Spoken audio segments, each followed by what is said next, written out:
Chapter 8. We got to Nebraska the last week in February, exhausted, penniless, and hungry.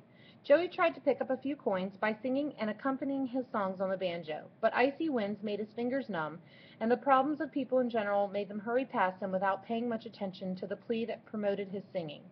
He did get one windful, though in the gift of some beef bones from a kindly butcherer who heard Joey's songs and helped him in the kind of coin a butcherer could afford. It was a precious gift, and we eagerly hunted one of the shabbiest houses we could locate.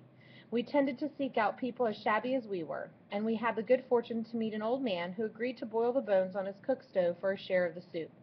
He was a gentle old man, very quiet, and sometimes seeming a little dazed. He asked us no questions, but he frowned when I had a particularly hard coughing spell.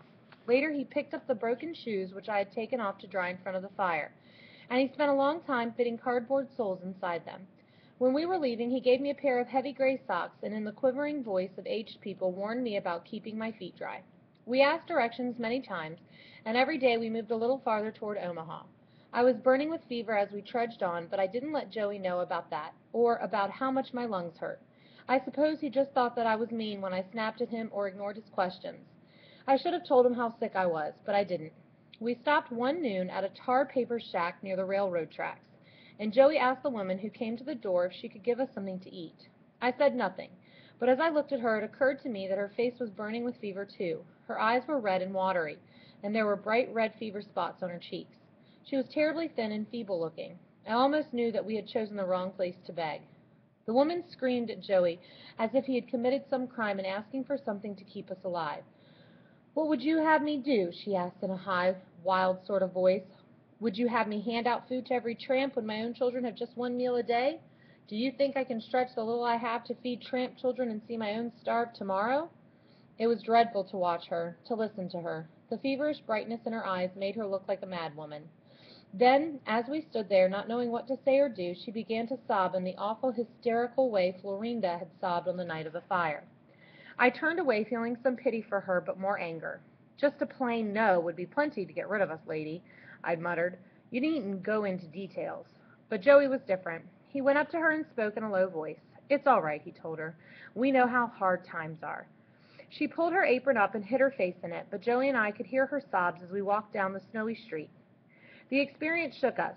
We knew we had to try again at some other house, but the wildness of the woman we'd just left made us dread to ask anyone else. We had just turned a corner at the end of the block when I heard her coming down the street and calling to us in the same hysterical voice. I wanted to run from her, but I couldn't. We waited as she came up to us, bareheaded and without a coat in the freezing wind. "You must come back. You're hungry children, and I've sinned against others as unfortunate as my own. I can't rest tonight if I have to remember that I've denied children because they aren't my own." She was pulling at Joey's arm, but she seemed to be pleading with me. "You've got to listen. You must come back, please. We'll stretch our meal to help fill all of us." I didn't want to go back with her, but I was almost afraid to refuse.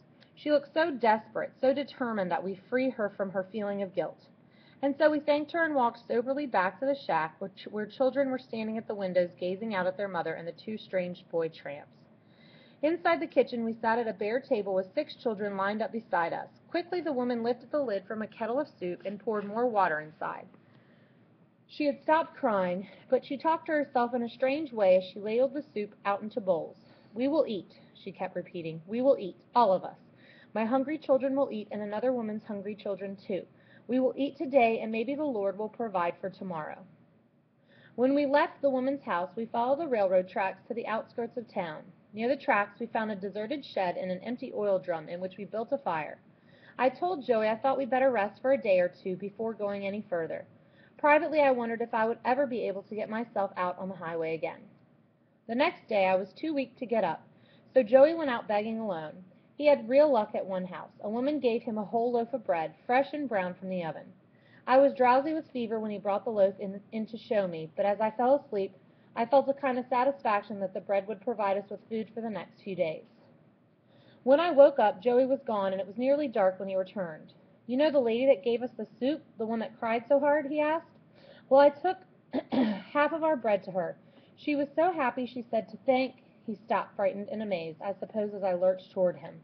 "You gave away our bread, you little fool! Here we are starving, and you give away food enough to keep us alive for days?" "She gave us food. Don't forget that." Joey said gruffly, moving away from me. She gave us a bowl of thin soup, and I don't care if she gave us beefsteak.